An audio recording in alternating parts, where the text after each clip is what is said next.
Hello there, welcome to a little video about how we develop courses in-house as compared to courses that are developed with our third-party company called RicePoint. So this is where we're working inside of Avila with an instructional designer like myself. My name is Joe Asensio.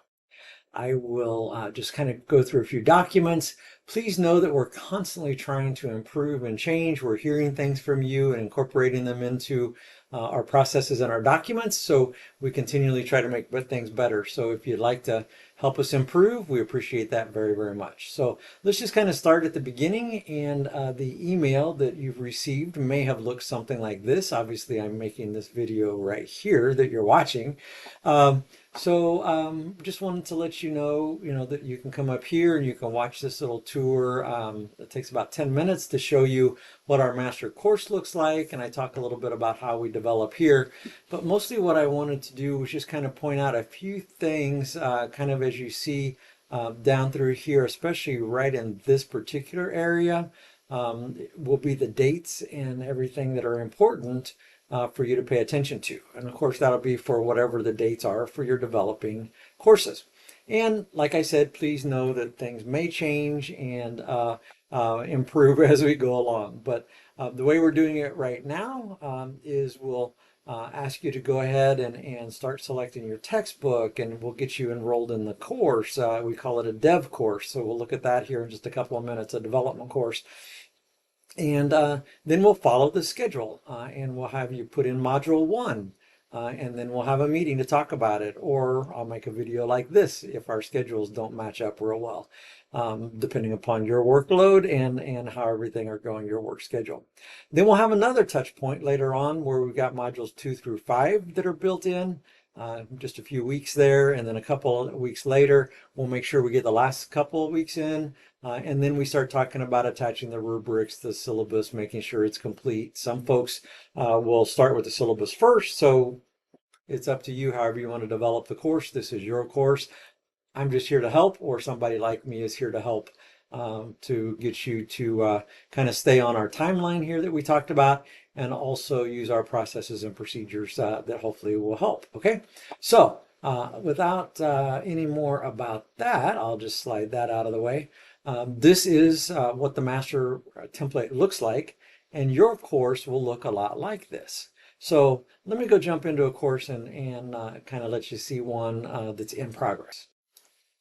Okay, so now we're looking at our medical terminology course. I've opened a few things here so that we can easily jump through, make this video a little bit more concise. And then we'll go over the documents of how we got here, okay? So basically, here we go. I'm looking at the course modules as if I would have left-clicked over here, and we popped open the week 1. I'm just going to go through this real fast, but this is what a completed week 1 overview looks like, so that you can pause and look at that on your own. This is what the lecture materials look like, which would be, let's go over here, the next thing, and we'll just be going through these tabs all the way down. So lecture materials might look something like this. Read the chapters out of the book, watch this video. And then we have our discussion, and we'll talk about how to get all of this plugged in here pretty soon, but this is what a discussion might look like. Then we have an assignment. In this case, we've got a worksheet that the students are going to be doing.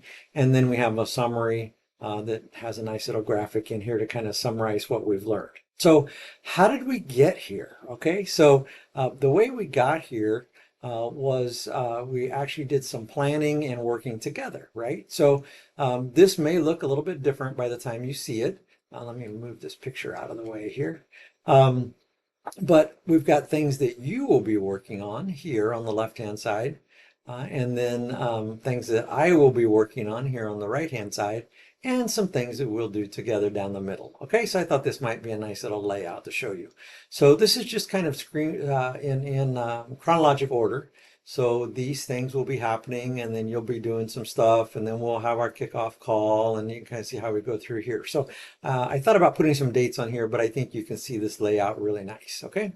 So you'll be working for every single week. You'll just repeat this process. You'll come up with the objectives. You'll select the readings. You'll draft the assessments, the discussion, the assignments. You'll create the overview and the summaries, and then ensure that the materials link to the objectives. I will then come in when you tell me it's ready and review everything. Make sure that we're staying with our standards and making sure that everything looks good. We can meet and have what we call a touch point meeting and talk about it.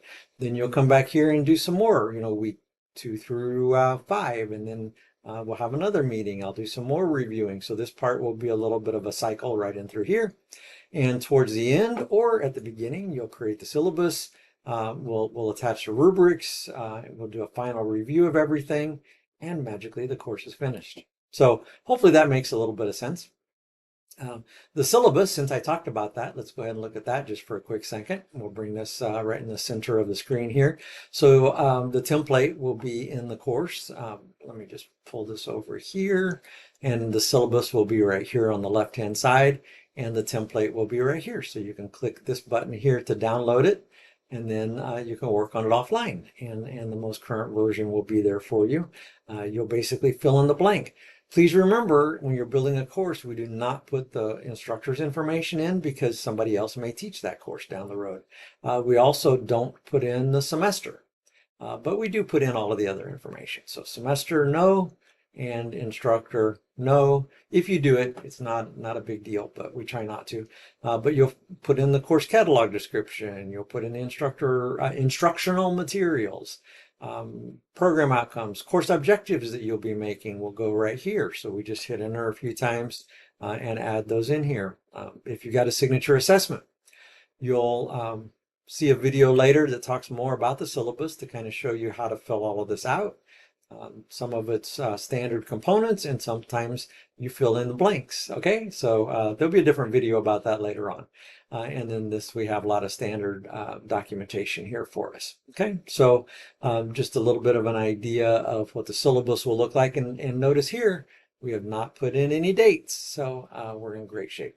Okay, so just want to say, I hope that this kind of gives you a good idea of kind of the general way that we build courses. Basically, you type right into Canvas, you put everything in, you can put in your rough draft notes, and then you can come in and wordsmith it a little bit later.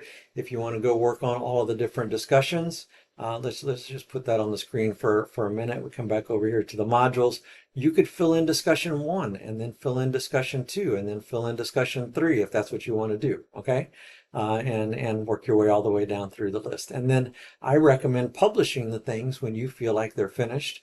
And then that will be a key to me that you can send me a note and say, hey, Joe, would you go in and look at modules 4 and 5? I've got those ready for you. And then I'll double check everything, fix any formatting problems, advise with some ideas, probably with a little video just like this. Okay. So again, thank you very much. We sure appreciate you. If you have comments of how we can improve everything, please let me know. Always happy to make things better. And thanks for doing what you do to help our students. Talk to you soon. Thank you. Bye-bye.